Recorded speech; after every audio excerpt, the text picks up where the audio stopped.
Yo, yo, yo, yo, yo. What up, though? It's Wednesday. Man, it's Wednesday. What's going on? What the business is in K Nice voice.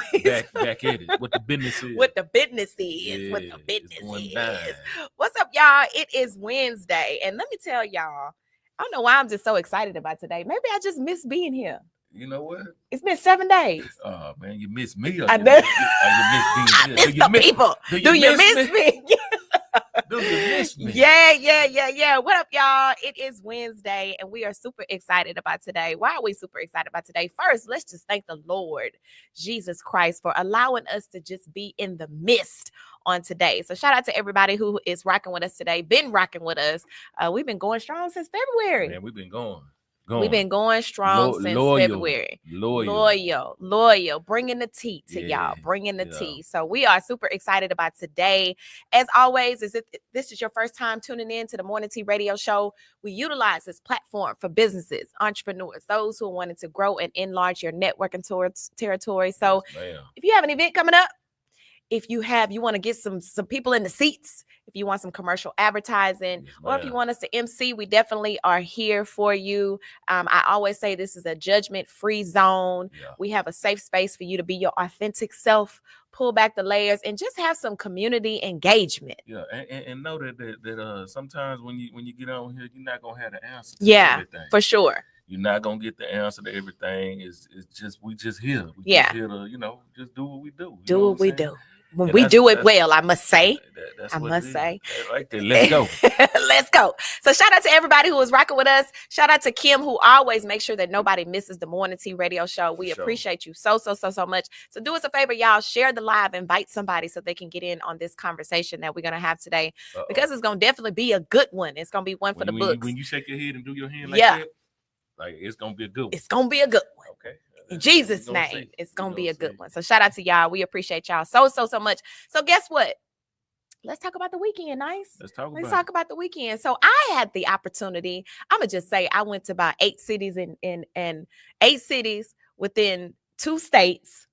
I went to Dallas. I went to Arkansas, Little Rock, Arkansas, West Helena, Arkansas, and all of the Arkansas over the weekend. Then I went back to Dallas and I flew back to Houston on Monday. Man, where's Mika? Like, where's Waldo? Man, where's Mika? Man, out of there, gone. Gone. See? Just thanking God I made it back safely. Man, so how you feel like doing all that travel? It was good. It was a good experience because it was my first time being in Arkansas. Okay. And I got a chance to experience family and friends, which was super dope. We went to a graduation. Shout out to the graduates. Shout out to the graduates who are graduating. We got high school, we got college, we got elementary, middle school. They are. This is historical moments for them. Arkansas. So what is it a big difference of culture? Not as far as Black culture. Yeah. Well, for me, it's a lot more hilly than what I thought. It have a lot of hills there. I didn't know that it had hills there, and it really reminded me. So we went to a country town, which reminded me of my country town. So it was pretty dope. I felt like at home. You know what I mean? So it was one of those things. So the environment is like very, very homely. Like and we were so busy. I really didn't get to experience I wanted to experience the culture. However, it was a dope experience to say that I went to Arkansas. I know one thing you gonna do and one thing we gonna do when we go somewhere and eat. Yeah. How was the food? I did. Well, it was family. Oh man, we had some fish from the country town. Yeah. Listen, that fish was rolling. Yeah. It was fish like on a Friday night. Yeah. When you get the fat, the catfish, the real catfish, not the codfish that they. Let me get that one. Yeah. It was that kind of catfish. With the fries and the homemade coleslaw. Ooh. Oh yeah, it was busting. It was busting. You making me hungry right now. It was busting. It was busting. Really? But then also listen, we got a new American Idol. American Idol. Jamal Roberts won the American Idol. I loved to watch him this season. I also loved the finale because you know what? A part of his story was not giving up. He went on Sunday's Best and got turned down. He had tried out for American Idol twice before he actually got chosen, and now he is the American Idol. And see, you know what? I'm gonna tell you something. What we gotta understand is that big things, don't just come like that. You have to go through the fire. For big things. If you want it instantly, then okay, it's gonna be, instant gratification. It's that microwave, that popcorn, and it may not last. And then what happens too now is that he look at it different now because of all of what he had to go through, and the life challenges, the mental challenges of I didn't give up, and because I didn't give up, it now pays off, right? And sometimes, and I'm gonna say this, and then we're gonna move on because we got a really good topic. Sometimes, we always say delayed but not denied. We always say, and I always say, sometimes you're not ready for a certain season. Maybe he wasn't mature enough to handle it the way that maybe he wasn't mature enough then to be able to understand having that then, but now he's now he has two girls, now he has more appreciative, now he has a living testimony of I didn't give up on this and this would happen. So now all of the things that I want to do or I want to achieve or I want to succeed, I have to keep going because there is another side to it, right? So I was just appreciative of just seeing that lesson within him winning. And then also he was so humble. And this season was just different than other seasons. We had so many people that were spiritual, that were singing gospel. Like it really, really was a good season of good talent. So shout out to him from Mississippi, Meridian, Mississippi, Country, Mississippi. Shout out to him. He was haven't really watched American Idol though. I hadn't watched it either in years. This was the first time that I actually watched it because I knew one of the young ladies that was in there, and she actually made it to, I think, the top 5. Kobe was there, and she's from Oklahoma, which I met her from speaking in Oklahoma and doing some things. And we became friends. But however, it was just a really good spiritual uplifting season. It really was. It was a lot of good singers. It really, really was. So shout out to him. I want to make sure because he was the second African-American male since Ruben Studdard that won. And that was long time ago. So shout out to him. You think I got a chance? No. Nah. You shut that down real quick. Let's move on. Not American Idol. Not American Idol. You could at least say, you know what? You do be out. I'm gonna tell the truth. I'm gonna tell the truth. I ain't gonna let you make a fool out yourself. No, sir. Only V. Only sing for V. That's about it. Only sing for V. Gotcha. All right, y'all. So that was what's happened over the weekend. Also, got to give a shout out to my business owners, nonprofit leaders who started their 12-week blueprint conversion class on last night. We had a good class, super awesome. Excited about the next now 11 weeks of class. So shout out to y'all for your yes and just believing and trusting in me to be able to take this journey with me. So super excited. But listen, we're going to get into this entertainment news because guess what? We're going to talk a little bit about this P. Diddy, and then we're going to go into some other things that happened with these New Orleans inmates that escaped last week. So y'all make sure that y'all keep it locked right here. Entertainment news is next. 5, 4, 3, 2, 1. And now it's time for Entertainment News, the Tea Gossip segment, right here on the Morning Tea Radio Show. Yeah. All right, y'all. So entertainment news. And if this is your first time tuning in, the entertainment news segment of the show is where we talk about things that's happening in the entertainment industry. It could be things that's happening within our city, within our state, within the country. We just use this opportunity to talk. So listen, we are now day 7 with the Diddy trial. We are now day 7 with the Diddy trial. And we're not going to stay on this long because, again, we got a great morning tea topic. And then we got to talk about these inmates and their helpmate that helped them escape. But anyway, so this sex trafficking trial, the freak offs, right? The freak offs, the baby oil, the drugs. So y'all tell us in the comments, how do y'all feel about it? I really just want to know how y'all feel. Do y'all think what y'all think about Diddy? For one, I see him in a whole different light. I mean, let me just be clear. I really wasn't a Diddy is the King fan. Yeah. Although I know he did a lot of things. He helped the culture a lot. He helped a lot of people. But I just never rode him like, oh my God, he is the king. So from a male's perspective, because that's important. How what's your take on it? I always seen it as like the way he treated people. Mm-hmm. It just come back around as karma. Yeah, you know what for I'm saying? Sure. And you can't treat people.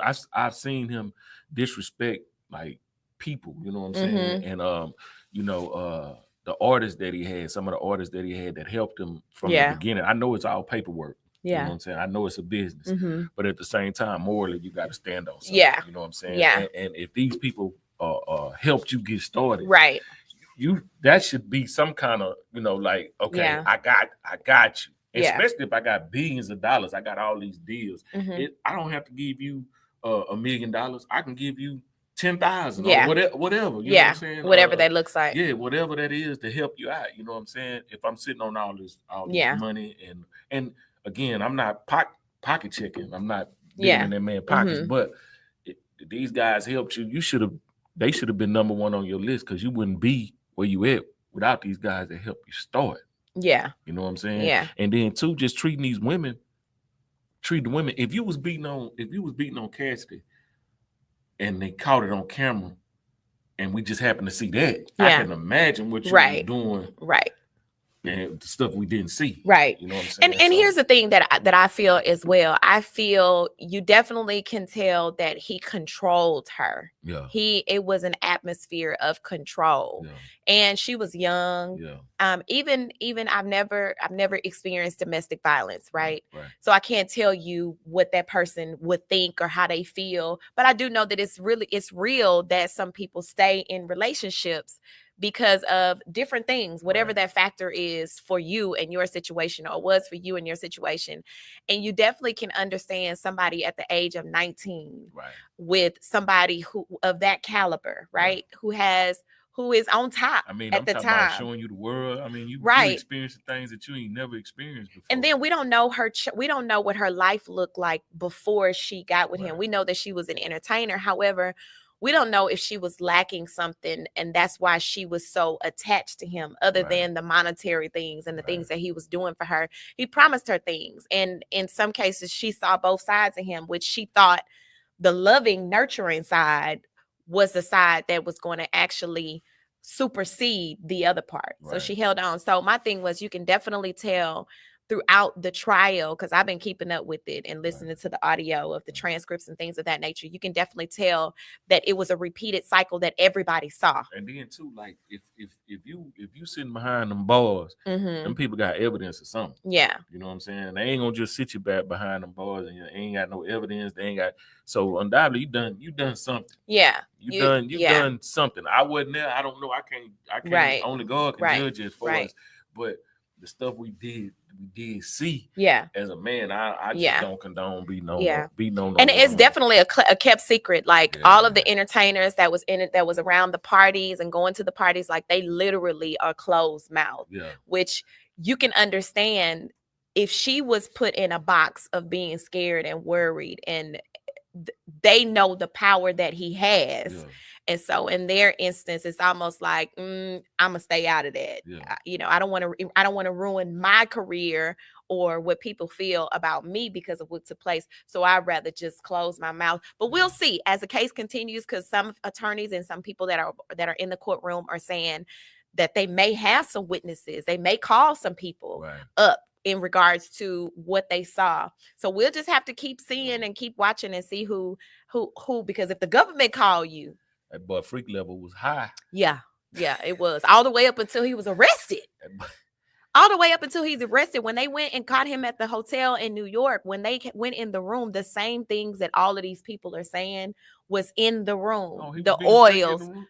Oh yeah, they had women's club. Yeah, he wasn't there, of course, but when they went and had a warrant for the room and they went in the room, they saw everything that Cassie was saying. They saw the oil, they saw the drugs, they saw the money, they saw women's clothes in there, they saw the cameras. So, I mean, clear as day, like even him going through or already been, indicted, he still was doing it. So he definitely had a serious problem. But anyway, that's Diddy. So we're going to keep up with that case and see what happens. So let's get into these New Orleans folks. Okay. Let's get into the inmates. Yeah. The inmates. So 4 escaped inmates were captured out of the 6 remain at large. A 4th man has been arrested days after he and 9 other inmates at the New Orleans jail broke free and fled. So here's how they did that. And I don't know if y'all kept up with it, but a maintenance worker at New Orleans jail, where 10 inmates escaped, has been arrested and accused of helping facilitate the breakout. Officials. And Tuesday, Sterling Williams, a 32-year-old maintenance worker at the Orleans Parish Justice Center, was arrested and booked into jail. So this is what he did. Williams allegedly shut off the water to a toilet to help clear the way for the inmates to escape. Sources said the prisoners, included 3 who are charged with second-degree murder and remain on the run, were able to get out after ripping the toilet off from the hinges. So they cut the water off, they ripped the toilet out, and if you see the pictures, you'll understand how this went, because there's a hole when you rip the toilet out from the wall and from the knee. So they went through the path. Oh, okay.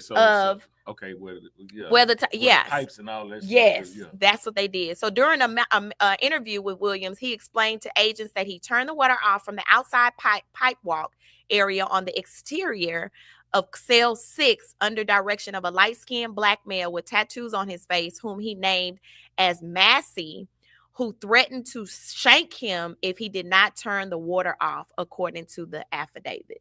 So according to the affidavit, the maintenance man, someone who was within the prison, said that they was going to shank him if he didn't turn it off. So we'll see. But listen, it's been funny looking at social media and how people are Xing off.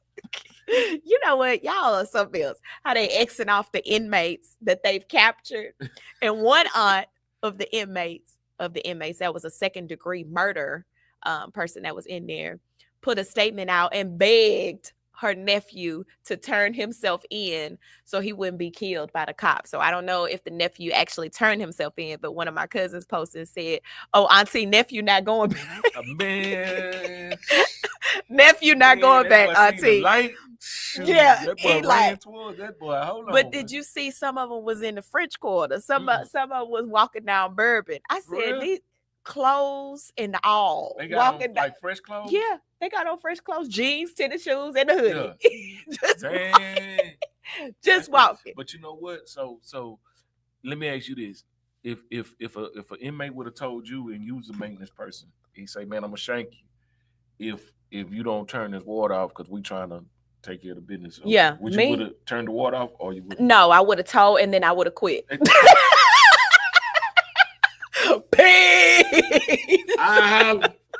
I ain't gonna Matter lie. of fact, I ain't gonna lie. Matter of fact, I don't even want you to know that I quit. Don't even tell the folks. And when I quit, I'm gonna take me and my family and we moving to Houston. No more prison jobs. No. No more prison jobs. Because they probably had somebody on the outside that can shake you too. Yeah. So no, I'm holla. I'm shucking the dudes. Yeah, that's because I know that could be scary. You know, yeah, absolutely, absolutely. I know that could be scary. And in his mind, he probably thinking like, okay, I'm gonna do it, and if they get caught, you know. And my question is, and they also have some others that are within the jail that they have suspended. Yeah. So I'm wondering if this is really true. Yeah. If he made it up and was thinking that they wasn't gonna get caught, it's believable for sure. It's believable for because sure. I'm pretty sure you don't want to go from maintenance man to inmate. Yeah. You know what I'm saying? I'm pretty sure you don't want to do that. So I mean, it's very, very, very believable, believable that you could have been threatened to do something like that. For sure. You know, for sure. Definitely. But maybe they looking at it like, man, you should have just told. Yeah, you should have just told. Listen, I would have wrote it on a note. Look, here you go. Check the toilet. Hey, need to do it like this. You know, check the toilet. Yeah. Go. Yeah. Hey. Cell 6. Yeah. Number 6. Been telling like a mother. Listen, how them young people be saying, I would have snitched and burn out. Like this is my last day. You know, on 6, that cold water. You know, we might have to turn it off. Right. Been hitting like a mother. Listen, because I ain't going down. I don't want to be with y'all. Because now, guess what? Now I'm in there with y'all. Now I'm in a. Now I got to deal with the fact that I done told, and now you may still get shanked. So now I would have hollered. I would have chunked the deuce on them. Then if they ship you somewhere else, you got to deal because this gonna follow you. Oh yeah. Oh definitely for sure. That's why I said once I quit, and or I would have told them, yeah, I'm gonna do this. This my last day though. This my last day. Look, I'd have put in my 2 weeks. Yeah, I'm out. I'm out. That boy want to keep his job. But y'all, we're gonna get into the morning tea topic. We're gonna get into a song real quick, so make sure that you don't go nowhere. Continue to comment on what we have already discussed. We're gonna go into Dirty by the Martians, and when we come back, y'all get ready for this morning tea topic. The topic is breaking the sayings that broke us, unpacking generational phrases in the Black community. So we're gonna talk about that shit. Y'all make sure that you keep it right. Oh my God, it's your song. Oh my God, turn it up. DLS music, YSL, Freddie Fontaine, we Martians, lag out. To really clean me up, you're so stirred. You got me out the bed, you're so stirred. Walking around thinking like I wasn't dirty. Say you Russian roulette with your grace and mercy. 'Cause I'm sorry, I wanna be clean. No, I don't know what other people doing that ain't me. Had to break the struggle.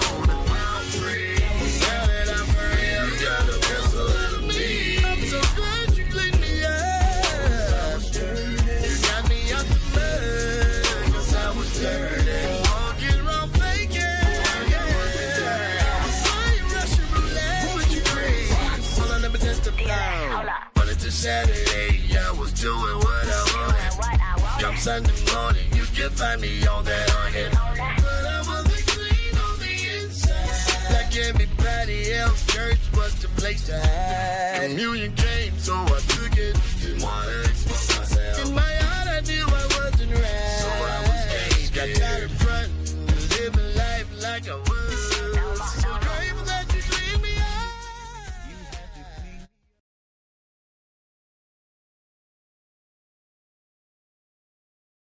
T&D Tax Service LLC is the partner you or your business need.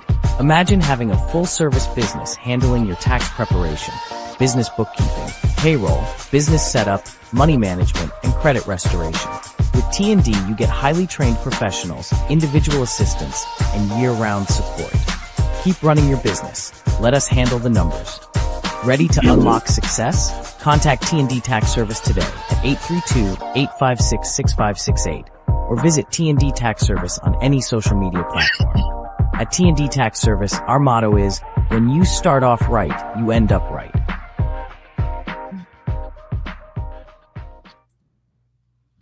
We are back live in the studio on the Morning Tea Radio Show. We just got through talking about the inmates of New Orleans, and also that was Dirty by the Martians. So guess what? We got an interesting topic on today, and I thought about this topic literally sitting in the car on my way to the station on this morning, because last night I was just like, what are we going to talk about in the morning?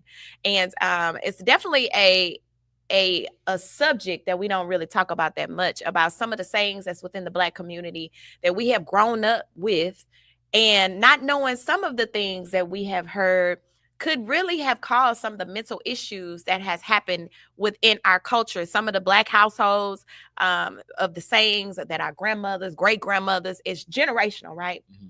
And so I have some comments and some slang and some things that we grew up on. And if you are in the comments, share if this affected you within your, or if you still use these phrases today and understand the value of what it is that you're saying. So one of the things, the first one is, what happens in the house stays in the house. I believe it. You believe that should be a cultural, generational thing. So tell me what your belief is. What do you feel that means?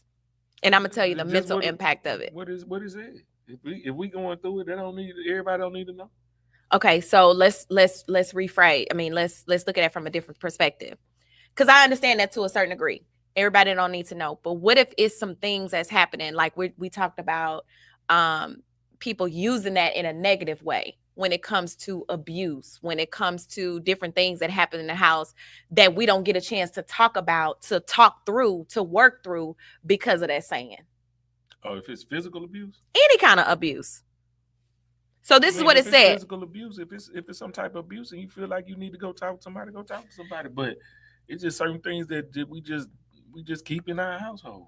Okay, so that saying is going to put. I agree with the saying, but it's just on certain things. I can't tell you a specific thing right now. Right. But I agree with the saying. I mean, everybody don't need to know your business. Some things your mama don't need to know about. Some things my mama don't need to know about. Children. Let's give a child's perspective. Well, because okay, so it says privacy and protection from outside judgment.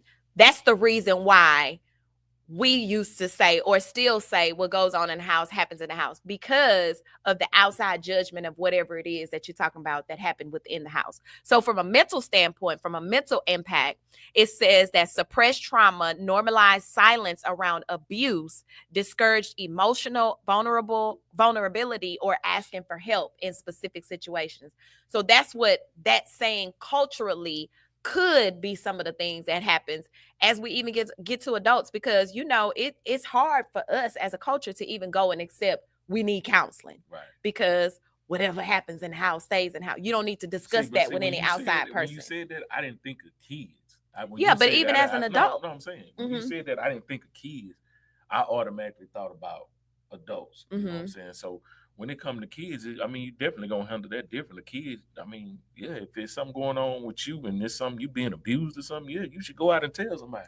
So how do you choose in saying that? Because I could be talking to you, but my child is listening when I say, what go on in the house stays in the house. You don't need to go outside and talk about what happens inside of the house. How talking to me?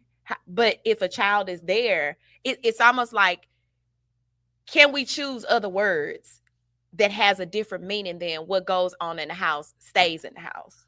I mean, if you want to use a different word, but it's still gonna mean the same thing. Okay, again, the question is, how is it different for a child to hear that, you talking to an adult, but hear that, and the outcome is if something is going on that they need to talk about and they need to express themselves about? Well, shoot. I mean, if it's an abusive situation, then you need to go tell somebody. If it's an abusive situation, if me and you going through it and we going through it where we just we having a disagreement. Everybody don't need to know about our disagreement. Okay, so I'm gonna give you another example. You say what goes on in the house stays in the house, but you and your significant other are having issues. That doesn't apply if y'all want to go have counseling, because that's outside of the house. The counseling is. Come on now. No, but I'm saying. When we say that, we talking about going and telling your mama, well, then that's part of the. So change the conversation of what happens in the house and that has anything to do with our personal the conversation. What happened in the house, stay in the house, and that's just that. I'm not. Okay, how do y'all feel about that? Yeah, put it in the comments. I hear what you're saying. Put it in the comments. But I don't think that everything need to be. I agree with what you're saying. If it's abuse, then yeah, we need to step outside and find some kind of help, whatever. But if it's me and you having and if the kid hear that, then they gonna hear a whole bunch of stuff, because you live with us. That's just life. You're gonna hear a whole bunch of stuff. But if me and you just got a disagreement and you tell me what stays in the house, what go on in the house, don't need to go outside. Okay, you just heard it. I mean, I'm keeping it 100 because I got kids and I don't. Man, look. I do think that I do think that, because I grew up on a saying too. I do think that there should be a understanding of what it means when it comes to, because it's a saying that can't apply to everything. Like we just had 3 different scenarios with the same saying. So it needs to be clarified what it is that you mean when you say that, because if it's a child being abused, okay, we're going to take that need to go. But if it's something that me and you disagree on, we ain't got to run outside and tell everybody. But you take it as that means you go outside and tell everybody. But that's not what that means, though, because you're saying what you're saying. We're gonna go on to the next one, but you're saying that means don't go out and tell everybody. But that's something different. That's another conversation. Different, but we can go to the next one. I don't understand. Do people do y'all understand what I mean? It's what goes on in the house stays in the house doesn't apply to everything, is what I'm saying. Because if I say I want to go talk to a counselor because we're having marital issues, it can't be what go on in the house, stay in the house. That's a counselor. When we say that, we mean normally when we say that, when you say that, normally when they say it, that means don't go tell. We ain't gotta go tell your mama. We ain't gotta go tell your daddy. We ain't gotta go tell the relatives. We ain't gotta tell your friends. We gonna work it out. That's normally what that means. That ain't like we can't go to no counseling. Nah, but growing up like that, yeah, because you're an adult. But either it was like you don't go tell grandma. You don't go tell, right? So anyway, let's move on. Yeah. Y'all comment about how y'all feel about that one. Okay, so this one. Stop all that crying before I give you something to cry about.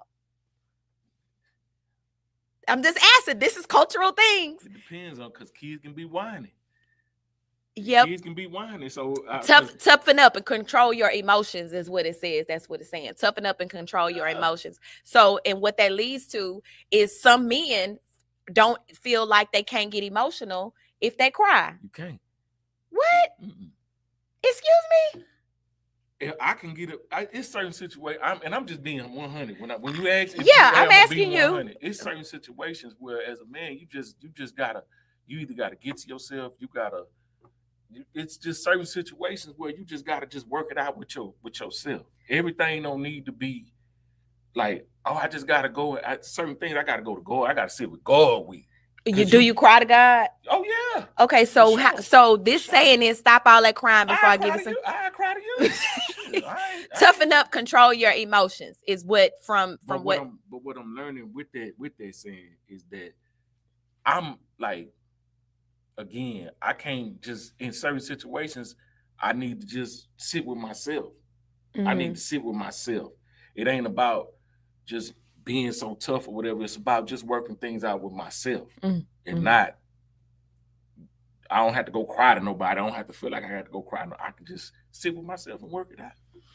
So how do y'all feel? Those who are in the comments, I know that we heard that, but if it affects you in any type of way, even what we just said about what goes on in the house stays in the house, how did it affect you from a child growing up with it as an adult? I would love to hear that conversation. And I get it. You shouldn't cry about everything, but I do know that some people, as growing up, having to tough up when they're feeling vulnerable or they feeling emotional about something, not necessarily even just all men. Women sometimes feel like, okay, we're going to have to put our big girls on it and do what we need to do. However, there are some reasons and there are some times you need to emotionally express yourself. You do. And I think sometimes, especially little boys, they have been brought up to where not to show any emotion. They're brought up to toughen up. As a father, I would tell my kids, if some things I'm gonna tell you, mm-hmm. So because I done told my kids, man, wipe the tears from your eyes and let's get up and let's keep it moving. Mm-hmm. Because it's not that serious what you crying about. You understand what I'm saying? It's not that serious, and let me explain to you why it's not that serious. Mm-hmm. Because if we sit in there and we stand stagnant, we can choose to pick it up, get over it, and keep it moving. Mm-hmm. You understand what I'm saying? And that's that. If I'm saying that, that's why I'm saying that. I'm a gauge, me as a father, mm-hmm. I gauge with my kid. Okay, man, I need to sit down and I really need to let them express themselves. I need to really just let them, get it, But some stuff I'm just gonna be like, man, that ain't. Come on, let's get it. Let's go. In other words, to not sit in whatever their emotions or whatever they feeling at the moment. Because you can't always. And I understand crying I understand all of that, but sometimes it's like now, as a man, mm-hmm. I get to the point sometimes where I want to break down, and I want to just break. You understand what I'm saying? But me being taught a certain way, it's okay. You can't break. You gotta let's go. You understand what I'm saying? And then, like I say, it just depends on certain situations. And I said that in the beginning. Certain situations, I need to sit with myself and work it out with myself. Mm-hmm. In certain situations, I probably do need to come to my mate or come to a friend or whatever and boom, get it out or whatever. It's certain situations with you that I talk to you on, mm-hmm. You know what I'm saying? And it might be a teardrop or whatever, but then I go sit in the car with myself and get myself together because of, man, Kay, come on, let's get it together. Mm-hmm. I can't just sit in there.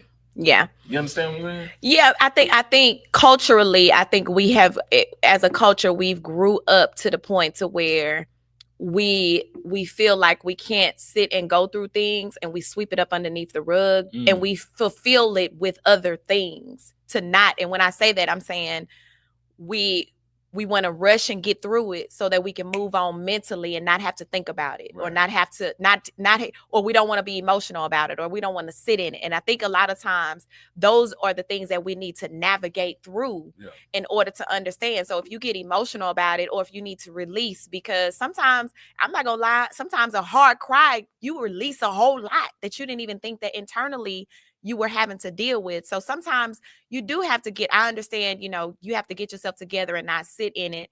And having somebody accountable to allow you to have that emotional time, and then encourage you, motivate you, to uplift you, to say, okay, now that you have had this emotional time of release of what you're going through, let's talk about some steps so that you don't either get back to this space, or is there something that you're navigating through? Because sometimes it can be past things that you've internalized, that something gives you a red flag and you become emotional about it. Well, I can't speak for women, and I can't speak for all men. I just say this here. It's just some things that as a man, I'm just saying as a man, not speaking for all men.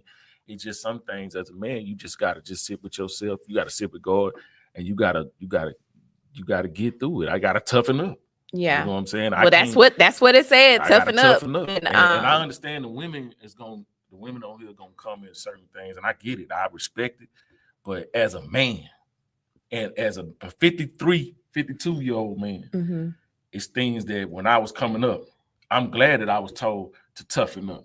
I'm glad that I was told, because I made it this far. I made it this far to sit here today because it was certain things that were told, and I had to stiffen up, and I had to be a man about it. And I had to soak it up and keep it moving. Yeah. And so that's saying right there, I'm not tripping on that. Like, all right. So what about this one? You better pray about it. You better pray about it. Pray about it and keep on going. Hey, shoot, that's one of the cultural things that we hear all the time. Yeah, of course we need to pray about it, but what's the action behind the prayer? Like, praying about it does not make you forget the situation or the circumstance. I think we use that as, sometimes, as we talked about, there's some things you need to navigate through. That prayer, you praying, but I need some help other than praying. It's not moving fast enough for me. The one thing I say about prayer is this, and it's something that I'm learning, is that you got to pray and believe and trust. Once you pray, then you got to believe that it's going to happen. You got to trust God. You got to trust to who you praying to, that it's going to come to pass. You know what I'm saying? So that's me. So, and y'all tell me how y'all feel, because we have heard that literally all our life. Every time you have a situation or a scenario, pray about it. Yeah. But here's what they said. The intended meaning is faith and spiritual strength are the first resort, which is true. But it says the mental impact of that is, while prayer is powerful, this sometimes is replaced with professional help, creating shame around therapy or medication. Sometimes prayer is a good resource to be able to ask God, to talk to God, tell him what you're going through, which he already know what you're going through. But there's also sometimes you're needing something professional to be able to assist you. If prayer lead me to something professional, then I'm going. But pray about it, I ain't finna. I'm standing 10 toes on pray about it. Oh yeah, I'm standing 10 you toes. You should, but that shouldn't just be pray about it and move on. Is not always the solution. I'm a trust that whatever it's supposed to be is going to come into alignment, and it's going. If I'm supposed to go to counseling after I pray about it, then that's where it's going to be. And I'm just like, let me ask you this. I'm gonna ask you this scenario, and it just came to me. Come on. Okay, you say, Mika, I don't want to put that on you. Something. Financially, the bills ain't coming through. Right. The people ain't paid their invoices, right? And I say, well, just pray about it. Been there and done it. Okay, so then are you gonna sit at home? No, I ain't sitting at home. So you're actually right. So you're not just praying about it and sitting in it. Oh, you saying no? Praying. Just answer the question. Don't go do nothing else. I'm talking about praying and moving on. Pray about the situation and keep it moving. But that's the scenario, though. The scenario is, and that's what I said. Of course, nobody ain't gonna pray and just sit there and be like, Okay, God, but that was how I brought it up. I said, well, this is what I said. You go, the cultural saying is just pray about it. I set it up where you just pray about it and you just wait on God spiritually, be faithful. So you don't do nothing else. That's the scenario that I set up. That's the question that I asked first. What that mean. See, y'all see, I didn't call them up. I didn't call them up. That ain't what that mean. I done heard that so many, but just pray about it meant in my book. If don't sit in that situation again. Don't sit in that situation. Pray about it and keep it moving. Yeah. Trust and believe that God gonna work it out. When you talk about not paying invoices and all that, man, look, I done had invoices. I done prayed about it, kept it moving. Guess what? Somebody else came through and paid the invoice. And well, that's exactly what. That's why I say I'm standing 10 toes on. Oh, absolutely. You should pray about it. Yeah. You should pray about everything. But I ain't gonna just sit there. We know as a culture, we was not pray about it and go through these things sound a certain type of way. No, I'm not. When you say pray about it, they ain't mean pray about it and just sit down and go. I read it. I read what it said. Come on now. I read what it said, and I asked you a question, a scenario. And I'm saying it because I didn't use that. As a father, as a husband, I said that to my kids. I said that to my wife. I said that to my friends. Just pray about it. But I never meant pray about it and just sit there. That's what that. Listen, that's some people back in the day, and even today. We ain't talking about back just pray about it. It'll be all right. It's gonna work itself out. Man, I know I need help. Send me to somebody that's gonna help me work it out. This here. Prayer changes things, and I'm a believer. I'm a witness. Prayer changes things, and that's that. It's that changes things. Now, if you choose to pray and you sit there, that's on you. I gotta get up. I gotta go to. I'm gonna pray about that thing. I gotta go to work. I gotta go make some money. I gotta go get these little events, whatever. Do some commercial, whatever. Mm-hmm. But I'm gonna pray about it and then trust that you gonna work that thing out. Yeah, I mean, and that's the faith part. That's the faith part. That's the trusting and believing. Life. That's the faith. That's the trusting and believing. And absolutely, you should pray for clarity, for direction, for your decision making. Yeah. Your prayer also needs to include, Lord, send me somebody that can assist me.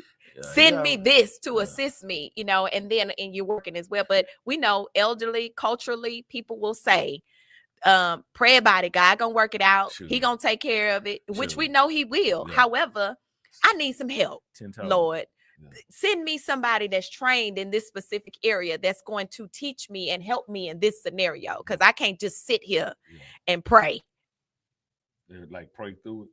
No, I can pray through it. Yeah, I mean, I can do that, but there's also actionable things that need to take place. I'm gonna tell you something. And then I prayed and I've asked God.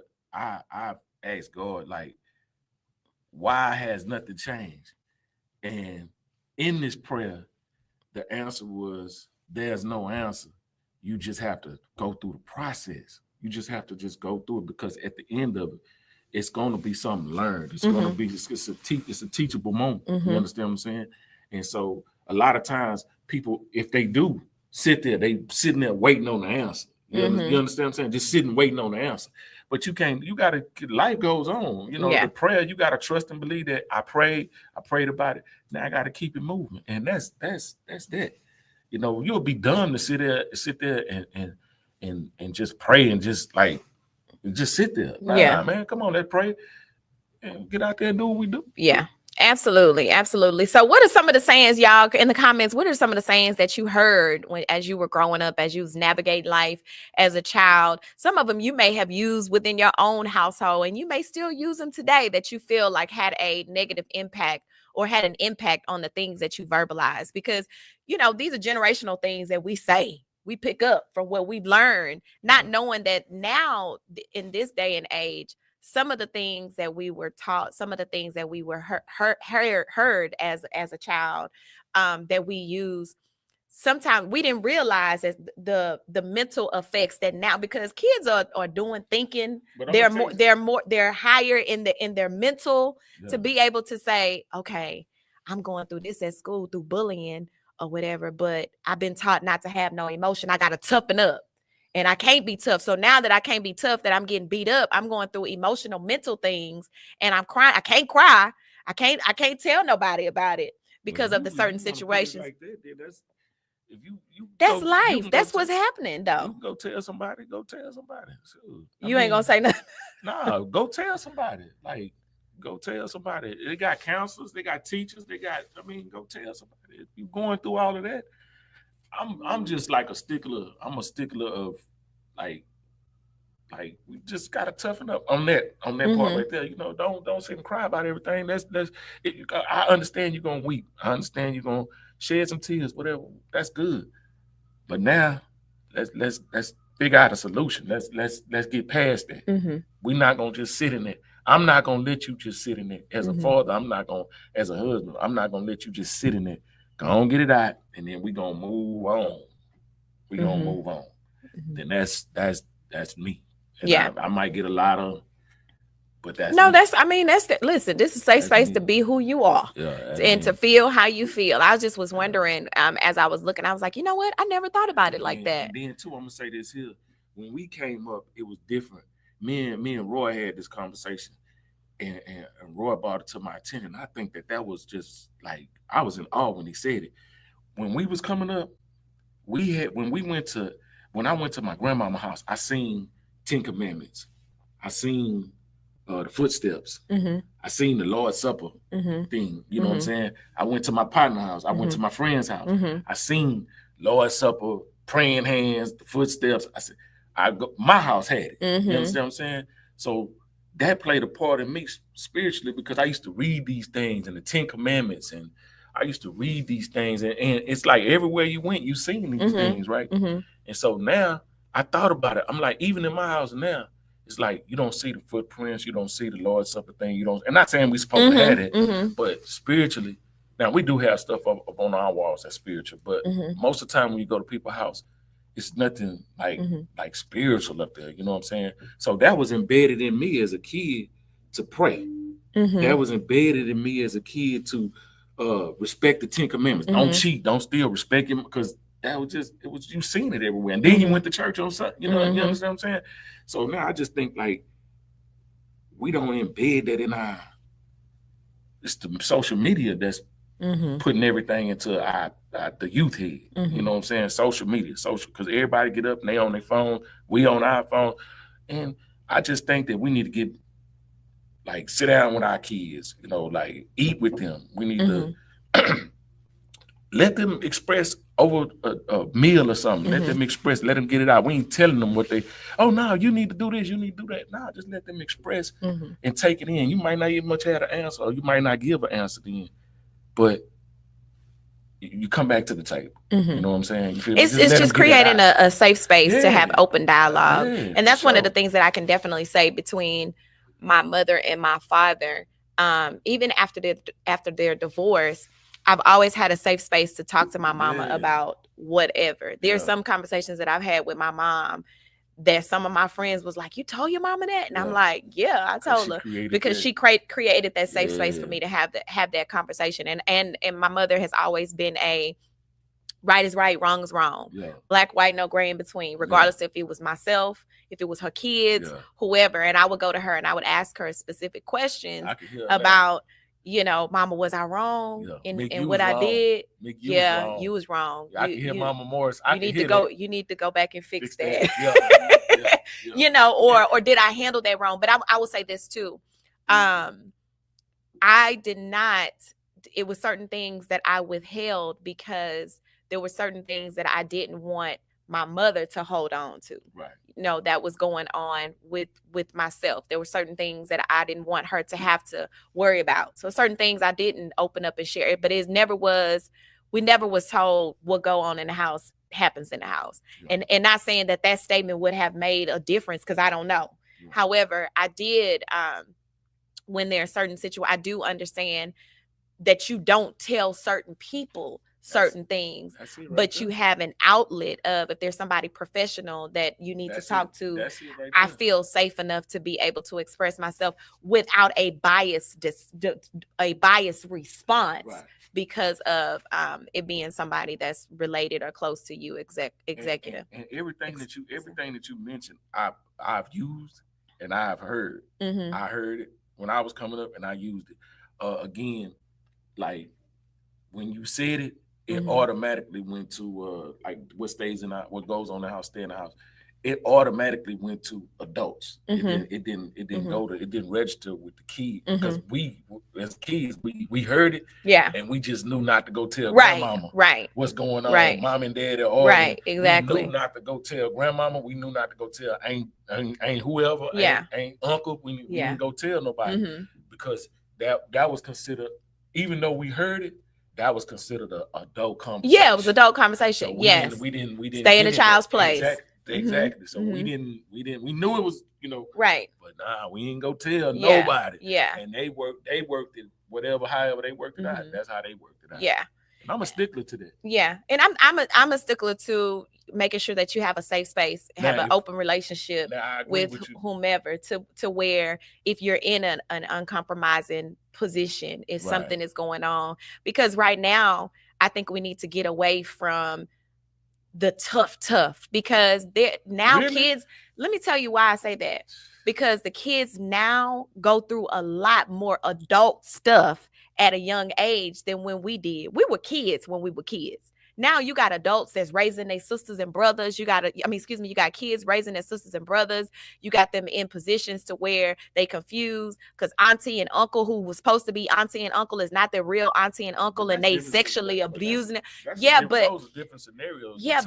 Toughen up. When you said toughen up. But if you're raised to, you gotta toughen up and be tough all the time. In these vulnerable situations where you can't really toughen up because of the way that you feel, you need an outlet to discuss it. Yeah, you may be tough. You may want to act tough, but underneath that, you hurting and you feeling a certain type of way. So really, it's just a shell of I'm tough, but internally, I'm broke. There's some internal things that I'm going through. I just don't want the people to see what I'm going through. Everybody experience that. Everybody go through that. Everybody go through that. Again, with my kids, it's certain things that we not gonna sit in it. We just not gonna sit in it. We gonna suck them tears up because it's not worth it to sit in that, because while you sit in that, the world is moving. The world is going on. Now, it's certain things if it's certain things that's affecting you and it's affecting your schoolwork, it's affecting your job, so we really need to sit down and really just talk. But things that's just like you just crying about, we gotta get past that. We got to. You got limits on tears. You got limits. You could say it's limits. But it's not limits. It's just certain things that we just not gonna sit in. But do you understand? Let me just, and I'm gonna bring this back. I understand. You said that God told you himself that you had to go through it. Yeah. You had to wait and go through it. Pick it up. Let's go. So but you're still going through, right? You're still going through the process. It still don't feel good. You still waiting on an answer. How is it that you don't give that same to your children? That's what I'm doing. Let's get up. Let's go. It's gonna hurt. You gotta, just like Jesus had to carry his cross, you're gonna have to carry that thing. And we're gonna keep it moving. Now, again, it's certain things. I'm not saying on everything. It's just certain things. I'm trying to you didn't give me a call. You didn't give me a call. Let's just say it's my 16th birthday, you didn't give me a call. So we crying about that. Okay, well shoot. I didn't get it. I ain't got to tell you everything of why I didn't get it. You just got to understand that you didn't get the car at this moment. It might have been because I'm saving to get you a better. You wanted that car. It was used car. It had 90,000 miles on it. I'm saving to get you a brand new car. It could be that. So suck up the tears. I ain't got to explain to you everything. Suck up the tears and let's keep it moving. I understand you heard about it. You didn't get it. There's certain things that I'm just going to not be babying you on. Okay. Certain things. How old are your kids? 30. My youngest is 31. 31. Youngest 31. Yeah. All right, y'all. So that's what the conversation was about today. And guess what? They good. They cool. Yeah. I mean, they got their issues, whatever. But overall, got their own cribs, got doing their own thing. They good. And then my kids, my daughter come to me and she tell me, I appreciate everything that you told me and how you was with me, because it made me a certain way. Mm-hmm. You understand what I'm saying? And I can appreciate that. You know what I'm saying? I can appreciate that. Yeah. You feel me? So and different strokes for different folks on how you raise, you know the outcome of your kids. Yeah. You know the outcome of your teachings, your allowing them to be their authentic selves. And then also some of us, or some of you, have learned through trial and error. Some of the generational things that went on in your era, you learn from them and you do differently in your own era with your own kids. Now, before we get offline, I'm gonna say this here, because I listen to you, because I listen and I register what you're saying. I can say that this generation here, you have to be a little bit different. A lot different. Yeah, you have to be a little bit different, because timid, timid. You do have to address situations. I can't just come to you and say, as a youngster now, I can't just come to you and say, man, suck that up and just burn out, because I think that they would take that as, oh, you don't care, you understand what I'm saying? So it's just something. In this generation, I do agree with you. I will say I agree with you. But like to say, my kid is grown now, so it worked. That worked for my kids in their era. But I do think now you have to address the situation. You have to really sit down and talk to kids. And if we can be honest, there's some adults that really need to be talked to back then too. Probably one there's some adults that have taken on some things from their childhood that they had to toughen up and wasn't able to discuss. And because of certain things, it was a domino effect throughout their years, and how they raise their kids, how they address certain situations and scenarios, how they respond. Some people who had to toughen up, they so tough they don't have no emotion. Right. Then you have some people that they were able to be vulnerable, and some people may call them soft because they express themselves. Right. So it's just different scenarios and different households, and how people were brought up and how they were raised. And whatever works or whatever didn't work, hopefully, prayerfully, as you navigate through life with your kids and yourselves, that you're able to distinguish how you should either raise your kids with some of the things. If you look at your past or look at how you was raised and say, you know what, I may need to stop saying that, because maybe that's why this child is responding like this. Or maybe I need to work on some things internally, and maybe because of my upbringing, and it has caused me to address or caused me to respond to certain things a certain way. And so I like this here. It really triggered some thinking in my mind, as far as like you have to I like the word tweak. I like that. You have to tweak. You probably can mean the same thing, but you might have to say it different. And I hate to say dumb it down. I hate to say not be so aggressive with it. I hate to say that, but because as being a man, I was taught that a man come to you and just say, okay, look, let's get it, let's go. The fixer. I like Kimberly what she said. I like what she put. Parenting has to be tweaked. Yeah, I can agree. Yeah, for sure. Well, thank y'all so much for tuning in. I know this was a different topic today, but I thought, as I was sitting in the car, I was like, you know what? Let me think about that, because sometimes we don't know what some of our generational things could have had a lasting effect on your upbringing and your children. So when you start at the end of the conversation, are you going to change, or are you not going to use some of the things that we? Well, so for myself, I my parents really didn't say so. I heard some of these things, but my mom didn't, and my dad didn't use what happened in the house, stay in the house. Right.